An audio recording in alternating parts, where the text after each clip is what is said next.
Saludos con todos, mi nombre es Jennifer Ariana, soy estudiante de la carrera de diseño de modas en UPC. El día de hoy estamos iniciando con este proyecto que se llama Hablando de Chamba. Es un podcast en el cual vamos a estar entrevistando a diversos profesionales y técnicos de todos los rubros que podamos abarcar. Para inaugurar este proyecto hemos decidido invitar a un egresado de una de las carreras más demandadas en nuestro país, la cual cuenta con más de 10.000 postulantes al año, tanto en universidades públicas como privadas. Sin más preámbulos, les presento a Carlos Navarro. Mucho gusto, mi nombre es Carlos Navarro, tengo 35 años, soy médico de profesión con especialidad en cuidados intensivos. Actualmente trabajo en el Hospital Santa Rosa desde el año 2019. Bueno, empezando un poco con la entrevista, quería preguntarte, me causa gracia, ¿cómo es que decides tú decidir estudiar medicina? ¿Si viene algo de parte de la familia o cómo empezó todo esto? Bueno, primero gracias por la entrevista. Es un tema familiar, sí, es una profesión en la cual está dentro de la familia desde hace 3 generaciones, ¿no? Mi abuelo es médico, mi tío es médico también y mi mamá es odontóloga. Entonces tenía que seguir esa línea. Yo al comienzo no tenía esa idea, no era mi plan de vida, ¿no? Pero ellos me fueron inculcando desde el comienzo sin querer, ¿no? Viendo a sus pacientes, viendo cómo se recuperaban dentro de su consultorio privado que tenían en un lugar de la casa, ¿no? Entonces ahí fue donde entró en mí pues no, la curiosidad de estudiar medicina, ¿no? Claro. Entonces así fue. Wow. Bueno, ¿y qué tal fueron, no sé, los primeros años? ¿Cómo fue cómo te adaptaste a este paso de pasar, no sé, de secundaria a estudiar una carrera tan fuerte como es medicina, ¿no? Es difícil definitivamente porque las carreras como medicina, sobre todo, no están dentro de la preparación en los colegios, ¿no? Ningún colegio preuniversitario te dice, si quieres ser médico vas a tener que estudiar así, así, ¿no? Te indican cómo ingresar, ¿no? Entonces fue difícil porque no tenía una metodología para aprenderme tantas cosas en tan poco tiempo y fue accidentado, por decirlo así, ¿no? Al comienzo no era un estudiante muy resaltante como me hubiese gustado ser, el resto de mis amigos sí lo era, pero fueron mis familiares los que me no impusieron, ¿no? Sino me apoyaron, ¿no? Tienes que empezar por acá. Pequeños consejos, las Exacto, pautas. Sí. Estudiar medicina es como aprender un arte marcial. Si no aprendes lo básico, cuando empieces a tener, por decir, cinturón, más adelante el resto no lo vas a manejar bien, no te vas a desenvolver, ¿no? Exacto. Creo que para estudiar medicina, como que los últimos años realizan una etapa de internado que si la pueden realizar en Minsa o Esalud. ¿Cómo fue para ti? No sé, ¿en dónde la realizaste? Para mí fue igual de accidentada porque nunca había trabajado dentro de un hospital. No tenía ese ritmo, ¿no? De avanzar, hacer una visita, rellenar formatos, ¿no? No era un ritmo de vida al que estaba acostumbrado, sobre todo porque yo vivía en La Molina, ¿no? Claro, y me tenía que mover hasta Coyique, Comas. Wow, Y es todo un viaje. Exacto, eran 2 horas y media. Y menos mal, te hablo del año 2012, ¿no? No había tanto tráfico como ahora, ¿no? Definitivamente, o sea, 2 horas es bastante, pero tomaba 2 micros y llegaba, ¿no? ¿Y cuántas horas pasabas ahí? El internado como tal, por eso se le dice internado, no tienes horario de salida, o sea, entras 8 de la mañana o 7 de la mañana, si quieres hacer todo bien, rápido y cumplir a la par, ¿no? Con tus jefes. Y el horario de salida puede ser, o sea, tan temprano como las 5 de la tarde, ¿no? Y tan tarde como las 10 de la noche. Claro. Wow, pues todo el día ahí. Exacto, sí. Y dependiendo del tiempo que estés también te va a ayudar a formarte para cuando ya estés solo egresado, ¿no? A tomar decisiones, a aprender de los errores, ¿no? Siempre hay que decirlo de los jefes o de los demás, ¿no? Entonces, mientras más cosas veas en el internet, mejor. Así es. O sea, y tengo entendido también que pasabas por todas las especialidades. Exacto, sí es. ¿Y cuáles fueron como que las que más te llamaron la atención? Ya, dentro de Dentro del internado, bueno, para que me entiendan un poco, se divide en 4 ramas, ¿no? Cirugía, dentro de sus especialidades quirúrgicas, ¿no? Pediatría, medicina interna y ginecología, ¿no? Que también tiene sus subramas. Entonces, ¿cuál fue la que más me gustó? A mí me gustó medicina y me gustó ginecología, ¿no? Medicina dentro de sus ramas de pacientes graves, ¿no? Me Claro, gustaba la emergencia. Y por ginecología la también, adrenalina. exacto, y ginecología también dentro de su rama de emergencia, porque ese hospital, o sea, el Hospital Sergio Bernal es un hospital nacional, tiene un área de ginecología, el cual, para que sepan, es el segundo hospital con mayor natalidad. O sea, después del hospital, después de la maternidad de Lima, el hospital de Sergio Bernales, que yo tenga entendido lo que decían es que el segundo con más natalidad de Lima. Entonces, aprendes muchísimo. Si quieres ser ginecólogo allá, aprendes muchísimo. Entonces, me gustó bastante el ritmo de decidir rápido, ¿no? Era como una fábrica de gente, por decirlo Una así. fábrica de... Y me gustó bastante eso, ¿no? Me acostumbré, me terminé acostumbrando. Y era una de las rotaciones más pesadas, ginecología. Y por otro lado me gustaba medicina porque al ser un hospital que está en una carretera, ¿no? La carretera, o sea, es Tupac Amaru, claro, el kilómetro de Tupac Amaru, no me acuerdo qué kilómetro, pero traes pacientes del cono norte. Entonces todo lo que era accidentes y adrenalina, sí, exacto. Muchos de mis amigos me vieron, pues, atendiendo borrachos, atendiendo accidentados, gente, ¿no? En todos, pues los estados más graves que estaban, ¿no? Quemados, habían fábricas ahí y de ahí fue mi interés por entrar en pacientes graves. Wow, Ajá, interesante. sí. Ya. Tengo entendido que una vez terminando la carrera de medicina, todos los profesionales de la salud tienen que hacer el serum. ¿Cómo funciona este proceso? Si eliges tú a dónde te vas, si te lo ponen ahí como que tienes que irte, no sé, ¿cómo funciona todo esto? A ver, el serum, bueno, como proceso es una parte de la carrera, ya, donde tú ya estás egresado y tienes que hacer un servicio, ¿no? A la comunidad. Este servicio es o bien remunerado o bien ad honorem y es un requisito indispensable para trabajar por el Estado peruano, ¿no? Entonces, en la época en la que yo estaba, hablo de 2012, era un sorteo, ¿no? Y antes de ser un sorteo era una elección de plazas por regiones. Por ejemplo, salían en el mapa del Perú un Excel enorme, enorme, gigantesco, en el que salía todas las postas y hospitales a nivel nacional por instituciones, Salud Minsa, Ejército Peruano, Fuerzas Armadas, ¿no? Y Policía Nacional. Entonces tú podías elegir la región, ¿correcto? Y en la época en la que yo estuve nos eligieron por orden de apellido. Yo soy la N, ¿no? Dijeron ya, de la A a la N tal fecha, de la N a la Z tal fecha. Bueno, sin salirme mucho del tema, tú escoges tu región, ¿no? Yo elegí al comienzo Huánuco, por ejemplo. Quise irme con mis amigos allá, pues, a fiestear. Pero después dije, no, primero necesito mi puntaje. Y a eso es lo que la gran mayoría de los médicos va. Escoges o los 10 puntos, que es lo máximo que te da para poder más adelante postular a la especialidad. Y que esos 10 puntos te den el plus necesario para ingresar. O escoges una plaza que está más en ciudad, ¿no? A más puntaje, más lejanía. Y a menos puntaje, pues más, ¿no? Claro, Más cerca a urbano. tu casa. Exacto. Entonces, yo en primer lugar quería irme lejos. Quería conocer una región que nunca haya escogido en mi vida. Entonces dije, me voy a salir de lo cómodo, no quiero costa, la cosa estaba súper llena. Voy a escoger la selva, porque mi tío se había ido a la selva y le cambió la vida en todos sus aspectos. Entonces escogí Amazonas, porque me gustó mucho y me llamó el interés las comunidades nativas aguarunas, los que estaban en la zona de conflicto con Ecuador, en la época donde hubo una guerra de conflicto.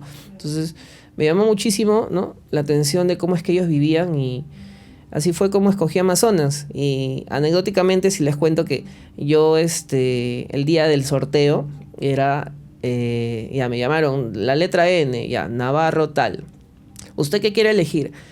Tienes todavía las regiones que quedan Ancash, quedan todos los que empiezan con Apurímac, ¿no? A ver, yo voy a escoger Amazonas, ok. ¿Qué región de Amazonas? No, yo no voy a escoger una región especial, yo quiero ejército peruano.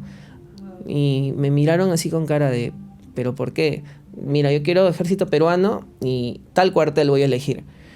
Y sí, batallón de Infantería Selva, BINS. Entonces voy a escoger este cuartel. Y la señora de la elección de plazas me miró con cara de, ¿estás seguro? Si tapó el micrófono, ¿estás seguro? Sí, le digo, pues me voy a ir para allá. Pero es en la provincia de Condorcanqui. Sí, me voy a ir allá. Entonces me dieron mi papel y me dijeron, haz la fila por allá. Y, ¿no? Y escuché una palabrita así que decía, mis respetos. Entonces yo no sabía qué cosa me estaba enfrentando. Y me dijeron que viene un formulario, después el, el mismo Ministerio de Defensa pues te hace rellenar todos los requisitos y terminas haciendo el serum dentro de un cuartel, ¿no? Que no es muy diferente de hacerlo en ciudad, ¿no? Lo que sí es difícil, no difícil, sino diferente, es tener una vida militar viviendo dentro de un cuartel, en un lugar tan alejado, que haberlo hecho en el mismo lugar alejado por el Ministerio de Salud. Hubiese sido un poco más complicado debido a que los que son plazas 10 puntos en una región muy alejada realmente sí sienten el golpe de lo que es. Básicamente los mandan a ser médicos. Claro, y eres un médico en un pueblito, o sea, si yo hubiese elegido la selva por Ministerio de Salud, hubiese sido más complicado porque tengo que conseguirme una casa, tengo que conseguirme un medio de comunicación, tengo que conseguirme energía eléctrica, exacto, mientras más lejos te vayas es un poco más complicado. Por ejército no tuve que vivir tanto eso, pero sí la incomunicación en la que todavía están esas regiones, ¿no? Espero que haya mejorado. Y más o menos por ahí fue mi experiencia con el Serums, ¿no? Siguiendo con el temita del serum, cuéntame cuáles fueron, no sé, tus peores recuerdos, tus mejores recuerdos, tal vez. Recuerdos del Serums. A ver, como fue por el Ejército del Perú, los mejores recuerdos que tuve fue la vida acuartelada, ¿ya? Son gente muy parametrada en cuanto a lo que es horarios, ¿no? A esta hora es levantar la bandera, a esta hora se forma, a esta hora pasan lista, ¿no? Tal cual una película, ¿no? Usted, no sé, pues, Que vivías en una película chaqueta, militar. claro, chaqueta metálica era algo parecido, ¿no? Un subteniente los hacía formar y todos pues derechitos, ¿no? Entonces para ello yo también formaba, pero lo que yo tenía que hacer era pasarles lista a los que estaban sanos y a los que estaban enfermos.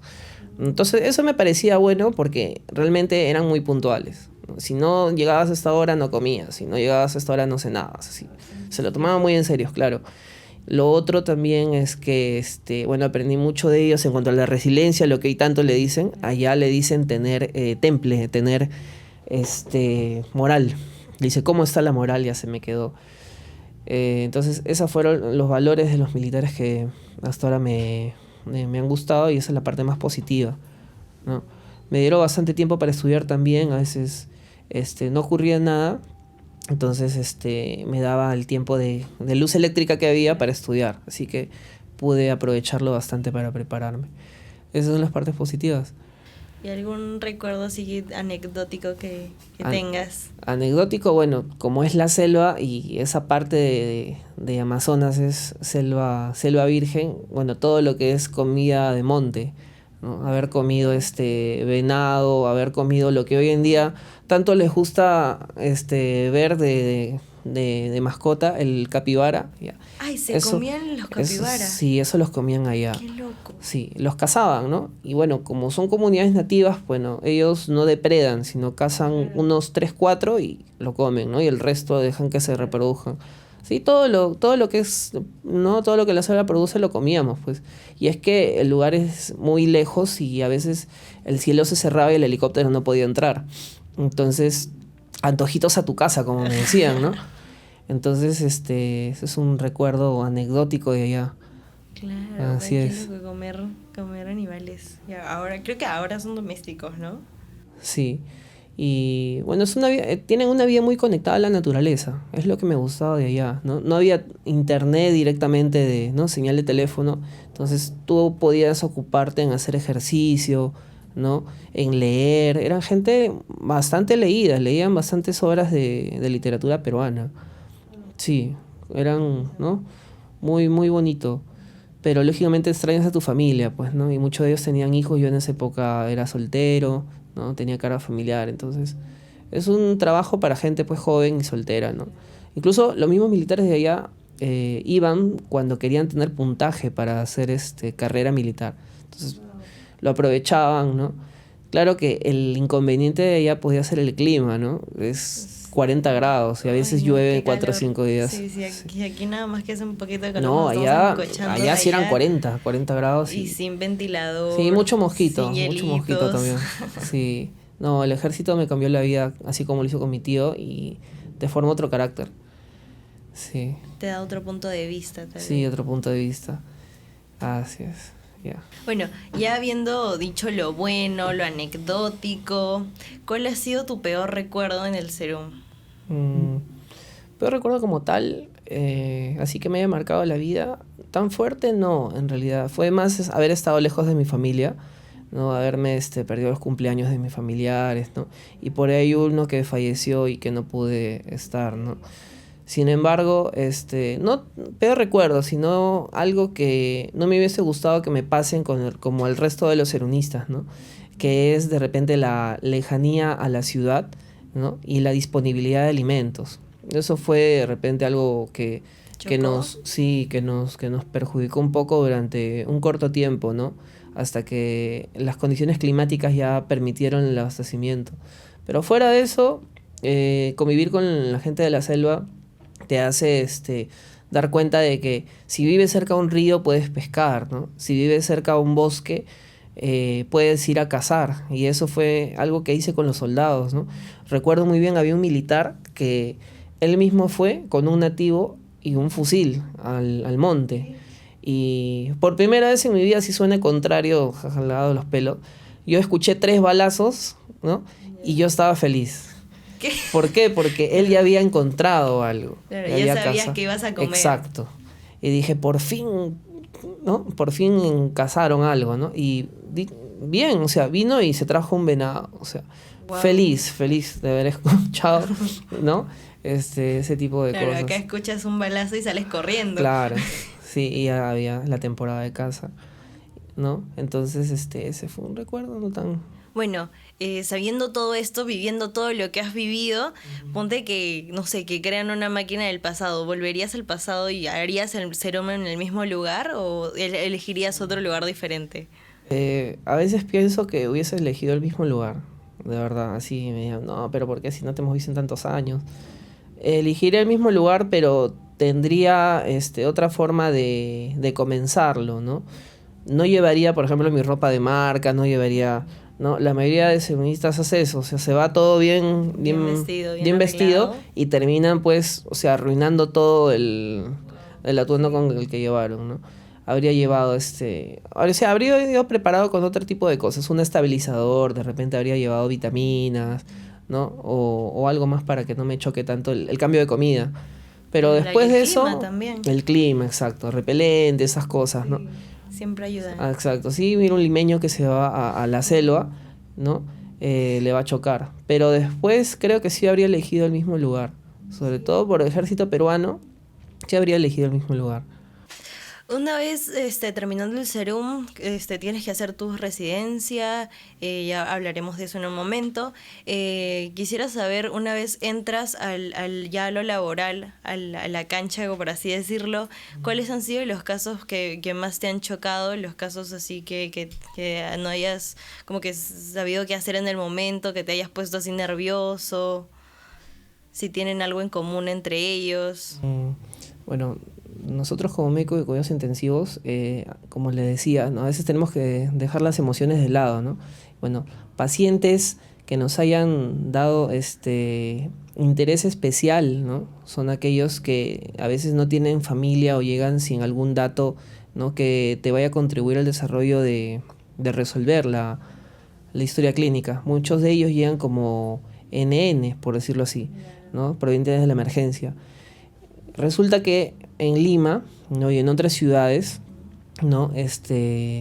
Pueden incurrir, ¿no? En la práctica ilegal, ¿no? De adulterar el alcohol. Entonces, esta intoxicación por alcohol metílico, el metanol, ¿no?, que se ha dado últimamente en algunos distritos como en el Cono Norte, han sido un desafío porque cuando llegaron al comienzo no sabíamos qué tenía, eran gente muy inestable de todas las edades y exactos, y llegaban desde los 15 años, ¿no? En chicos que consumían, ¿no?, alcohol, bueno, propio de su desatención de los padres, les adulteraban el alcohol y llegaban en un estado muy crítico, en el lapso de media hora post ingesta, y tenías que usar todos los recursos del hospital, ¿no?, para poderlos estabilizar, ¿no? Y de forma anecdótica, teníamos que usar alcohol, pero alcohol de tipo etílico, o sea, etanol para contrarrestar el metanol. Usábamos vodka. Entonces ese vodka lo diluíamos en cierto porcentaje con dextrosa, ¿no? Y usábamos una concentración para contrarrestar la intoxicación por metanol. Lamentablemente esta gente, dependiendo de la cantidad consumida, podía perder la vista o perder la función renal. Entonces, vamos a decirlo así, esta enfermedad es intoxicación, ¿no? Te deja una discapacidad permanente en algunos casos, ¿no? Y fue un descubrimiento en realidad, porque ya no fue con el primer o segundo caso, fue con el 10º caso donde recién la familia te traía, mire, han traído esta botella de alcohol adulterado, ¿no? Y posterior a ello se fue resolviendo, ¿no?, que había un delito detrás de todo eso, ¿no?, la adulteración de alcohol, ¿no? Sí, Lamentablemente es una realidad. De cosas que llevan a algo fatal. Exacto. Entonces sí, eso fue un desafío, ¿no? Bueno, Carlos, a ver, ¿alguno de los casos que te hayan, no sé, marcado a nivel personal? Bueno, nosotros atendemos a todo tipo de personas, a veces en clínicas, en hospitales, ¿no? A veces algunos tienen el seguro obligatorio de accidentes de tránsito, ¿no?, si uno es chofer, pero a veces estos bandidos no lo pagan. Entonces, ya entrando en el contexto, nos llegó un paciente el cual había estrellado su carro, había tenido un accidente donde otras personas resultaron heridas debido a sus malas maniobras o qué sé yo, y lo atendimos primero a él, lo ingresamos a la UCI. Pero lo que no me gustó, pero me lo tuve que tragar de repente, fue decidir a cuál de los que él había atropellado íbamos a atender. Y lamentablemente uno de ellos era un niño y él ya no estaba en este mundo, ya había fallecido. O sea, llegó al hospital ya fallecido. Y lo tuvimos que simplemente constatar como fallecido y atender a uno de sus hermanos. Entonces, a su hermano lo colocamos al costado del paciente que lo había atropellado. Y eso fue algo como que yo no me voy a meter, pero tampoco te voy a dar mi opinión, ¿no? Pero a los dos los voy a atender, ¿no? Y así fue, eso fue lo que se quedó ahí adentro.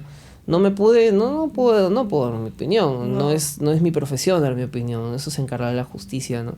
Pero sí era mi trabajo estabilizarlos a los dos, ¿no? Wow, y bueno, sé que al menos los dos estuvieron bien más adelante, ¿no? Y bueno, lamentable la situación, pero eso fue lo que pasó ese día. Bueno, entrando un poco al lado paranormal, los hospitales son un lugar en el que se manejan muchas energías, ¿no? Porque entran vidas y se van otras. Entonces, quería saber si a ti o a alguien cercano a ti le ocurrió algo paranormal, algo así que puedas contarnos. Bueno, ocurrió en una época que había un trabajador que tenía que tomar una medicación, ¿no?, de forma obligatoria por una enfermedad de la coagulación en la sangre, ¿no? Esta persona, cuando me toca examinarla en el servicio de emergencia, no me hablaba de su medicación ni ningún antecedente, ¿no?, enfermedad de importancia, ¿no?, cosa que debe haber hecho. Sin embargo, este dolor abdominal se le intensificaba tanto, le pedíamos exámenes y no resultaba nada, no había nada en las tomografías iniciales. Pasan las horas y el dolor se intensifica tanto que ya le empieza a comprometer las funciones vitales, ¿no? Y termina siendo ingresada a sala de operaciones, donde le encuentran a nivel intestinal una necrosis. Y es que esta persona tomaba anticoagulantes, ¿no?, por un problema inmunológico, ¿no?, que le comprometía la vascularización en sangre, ¿no? era una necrosis intestinal, ¿no? Una isquemia intestinal que le llevó a la muerte, lamentablemente, ¿no? Entonces, yo sé que a la gente que trabajaba en sus claves, ¿no? En turno noche, porque siempre hay grupos de trabajo, se les aparece, ¿no? En las noches. A veces le vienen a saludar y no lo dejan. Uh-huh. Volviendo un ratito al Serum, creo que en la selva también pasan como que muchas cosas así raras, por así decirlo. Quisiera saber si ahí tuviste alguna experiencia o te contaron alguna experiencia de sí paranormal. Claro, la selva, sobre todo en algunas partes, son lugares cargados de energía debido a lo que haya ocurrido, ¿no? Dependiendo del lugar. Bueno, donde yo estuve en los años 90 hubo conflicto Perú-Ecuador, ¿no? Y todavía dicen que hay almas rondando, ¿no? En una oportunidad me llaman en la noche debido a que un soldado había sufrido una descompensación, había tenido como un ataque, he dicho, ¿no? En las palabras de los nativos.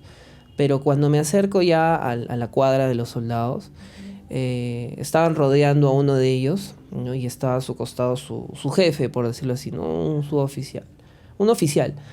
Y me dice lo que ocurrió. Me dice, ¿sabes qué, doctor? Yo no creo en estas cosas, pero me ocurrió lo siguiente. Lo han visto al soldado haciendo su ronda, pero estaba encorvado hacia atrás, como si lo estuviesen cogoteando, pues, ¿no?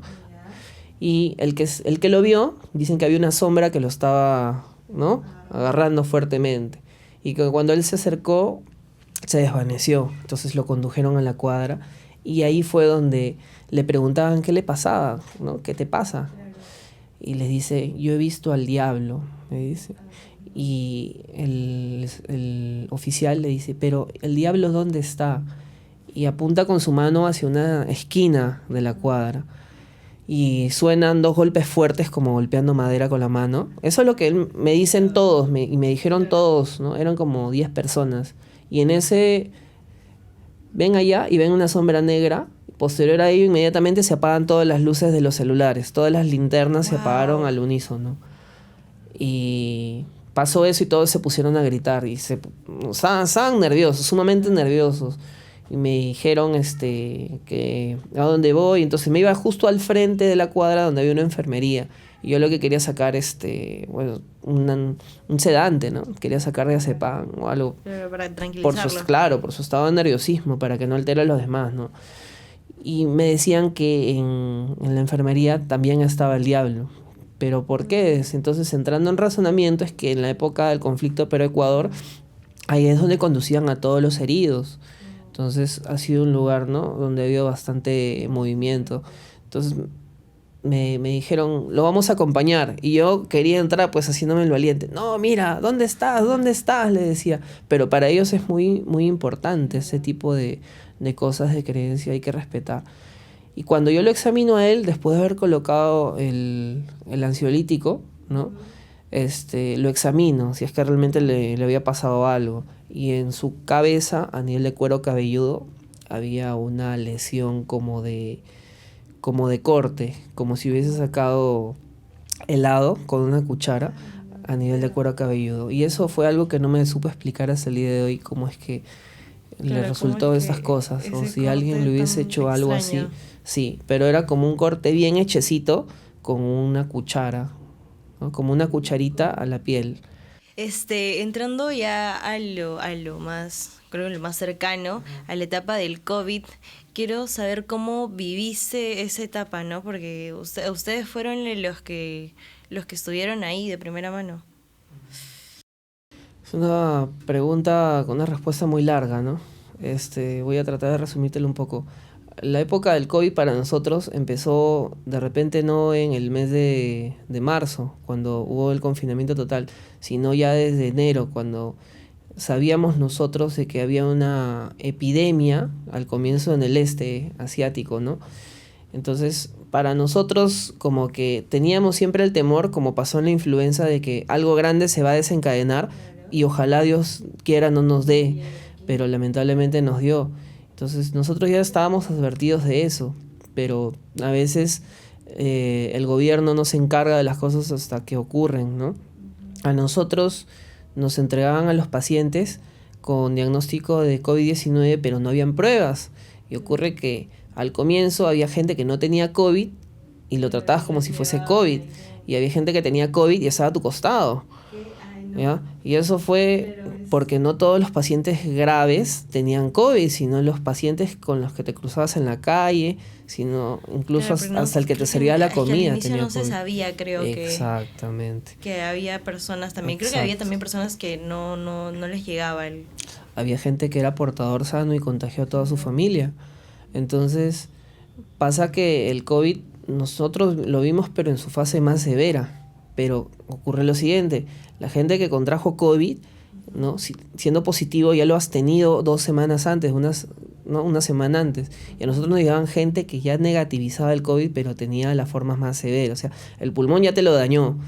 Y es posible que más adelante la prueba te salga negativa. O sea, a mí no me daba miedo mis pacientes de UCI COVID. A mí me daba miedo la gente de la calle. Wow. Ese era mi temor. Ese es mi temor. Y yo no dejé de usar mascarilla nunca, ¿no? Coleccioné las mascarillas hasta el día de hoy. Entonces, el trabajo al comienzo fue difícil porque no sabías a qué te enfrentabas. Hubo mucha gente que no quiso ir a trabajar, ¿no? Claro, Hubo gente que pidió licencia, y yo, o sea, se entiende, ¿no? Pero hubo gente más joven como yo.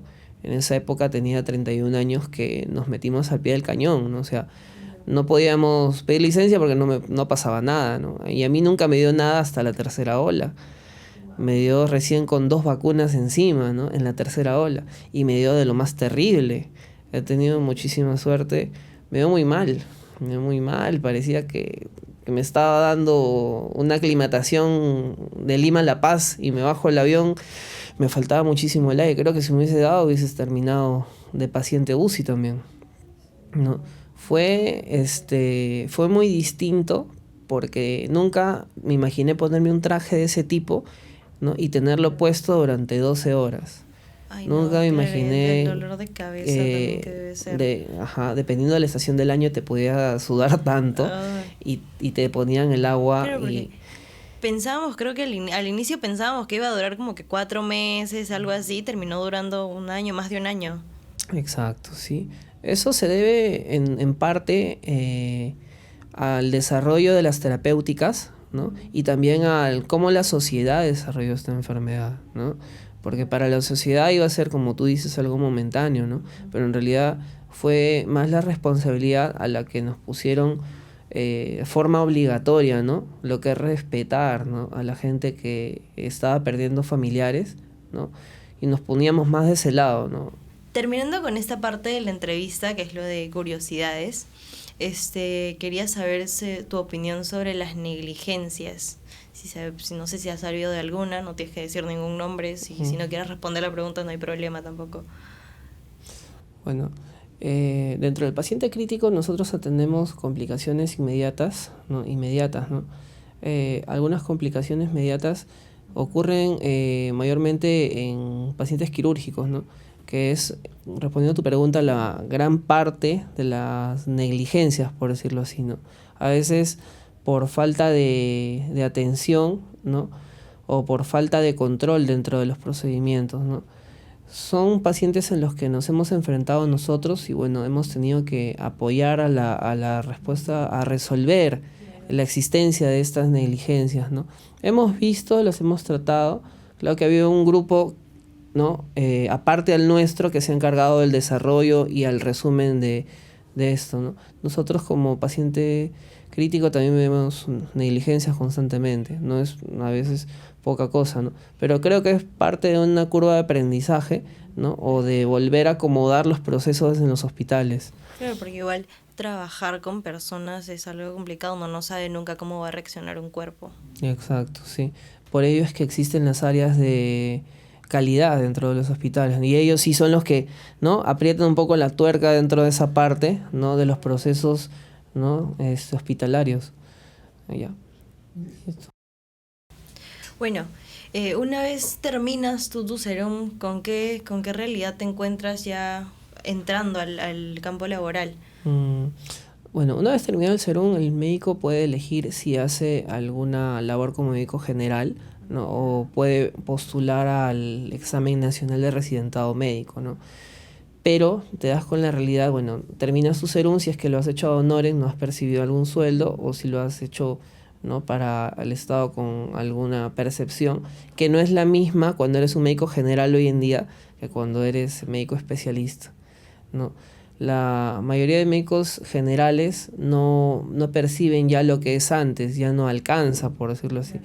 Por lo que ahora el examen de especialidad es muchísimo más solicitado, ¿no? Incluso a nivel de formación, de academias, ¿no?, de lo que era antes. Antes habían 2 o 3 academias de formación para la especialidad, ahora hay como 10, ¿no? Y a esto agrégale la migración, ¿no?, extranjera en el país, que han traído también, ¿no?, sus títulos y los homologan, ¿no? A veces te dan más facilidades siendo extranjero para poder trabajar en el país. Y eso es ¿no?, eso es una competencia para el médico, ¿no? Sobre todo en ciudad. Las ciudades están llenas ya de profesionales de salud y no hay un plan de cobertura, ¿no?, para el resto de lugares que sí necesitan médicos, ¿no? No yéndote muy lejos. Uh-huh. Lugares alejados de Lima, me imagino también. Sí, sí, claro. Entonces, hablando ahora también sobre los sueldos, que creo que la mayoría se va por ese lado, quisiera saber cómo ves tú los de los sueldos. ¿Crees que los médicos reciben un sueldo justo? ¿Cómo va todo esto? Bueno, nosotros como especialidad tenemos un sueldo muy diferente a un médico general, ¿no? Las dificultades para ser médico general son distintas a lo que era antes, ¿no? Ahora es más complicado, más competencia. Respecto a los sueldos, si quieres ser médico general, definitivamente no es lo mismo de antes. Ahora necesitas más de un trabajo para poder llevar un ritmo de vida y tener alguna meta, como por ejemplo adquirir una casa, un carro, ¿no? Antes era más fácil ese tipo de cosas, ¿no?, el acceso a la vivienda. Sobre todo ahora con el aumento de precios, ya no te puedo decir que vaya a alcanzar algún médico general para vivir, ¿no? Es distinto, ya es más complejo, ¿no? Exacto.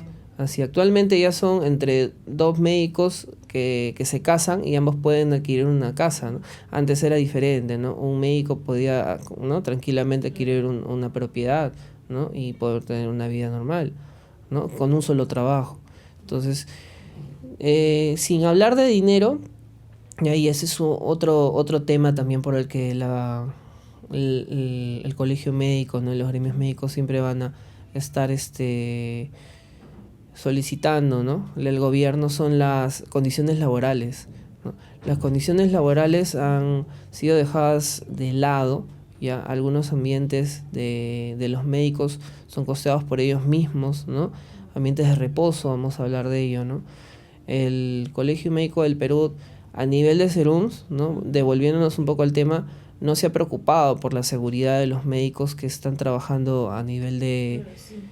¿no? Justo eso estaba viendo la otra vez, que hay accidentes, creo, que terminan en fatales. Claro, y esos son médicos generales. Entonces, si me hablas de sueldo, me encantaría que el serunista fuese el que ganase más, porque ellos tienen que instalarse en otras regiones, tienen que costear, ¿no? Cosas antes, que no están contempladas. Exacto, antes que un médico general dentro de ciudad, ¿no? Entonces, si me gustaría yo decirte que a quién me gustaría que le suban el sueldo, sería un médico serunista al comienzo, porque ellos son los que hacen patria dentro del país. Claro. Correcto. Uh-huh. Bueno, ahora hablando un poco sobre las universidades, te quería preguntar, tú como médico, ¿crees que el alumno hace la universidad o la universidad al alumno? Mira, es una pregunta de siempre de doble filo, ¿no? Sí. Siempre vas a andar en una discusión eternamente. Yo creo que si tú eres un buen estudiante donde crees que hayas podido ingresar o donde tus papás te hayan podido, ¿no?, matricular, siempre va a depender de ti, ¿no? Tengo amigos de mi universidad que están en el extranjero, ¿no?, y también he conocido gente de universidades, no vamos a decirle caras, que no están donde a sus papás le hubieran gustado que ellos estén. Correcto. Entonces, lamentablemente, si te riges esa norma o esa frase, ¿no?, se se han creado universidades que no te ofrecen la calidad de enseñanza, ¿no?, que la profesión médica debería tener, ¿no? Hoy en día la carrera de medicina está, al menos en Perú, ya lamentablemente muy monetizada. Se han creado universidades de tantos lados, pero estos estudiantes, ¿no?, que definitivamente han sido matriculados de buena fe, no reciben la educación, claro, la calidad de enseñanza, ¿no?, que deberían. Y eso es algo preocupante, se debería mejorar la calidad de enseñanza. Claro, porque al final de cuentas ellos van a atender a personas. Uh-huh.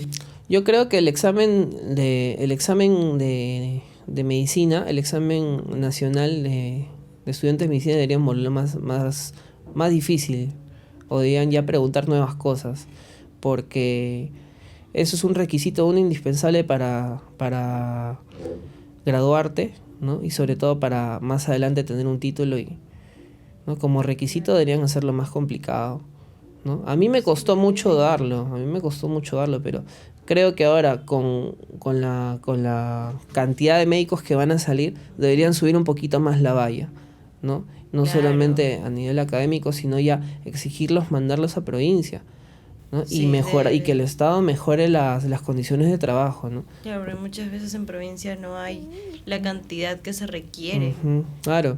Y bueno, eso es algo que debe haber, ¿no? Se debe descentralizar la medicina en el Perú, se debe descentralizar. Como médico, me imagino que pasas muchísimas horas en el hospital, de todo el estrés que te debes manejar.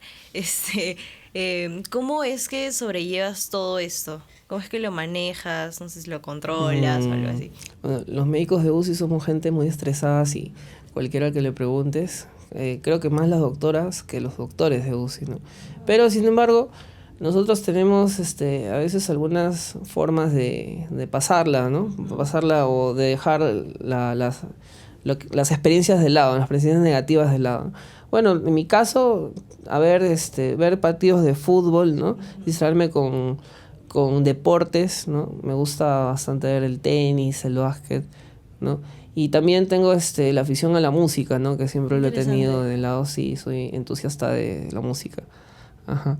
Uh-huh. Bueno, ya para ir terminando con esta entrevista, Uh-huh. quisiera saber algún consejo que le podrías dar a las personas que están decidiéndose por estudiar esta carrera, o a las que ya están como que estudiándola, tal vez a los que ya egresaron, no sabemos.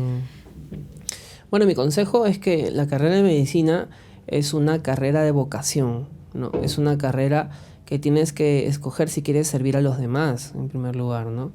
Es, en este caso, ya una carrera que exige ver personas, y va a ocurrir, ¿no?, aquel estudiante de medicina que puede escucharme ahora, el efecto contrario, ¿no?, conforme pasen los años. Mientras más médicos hayan en un área, ¿no?, van a tener una percepción de que su carrera no se está valorando lo suficiente.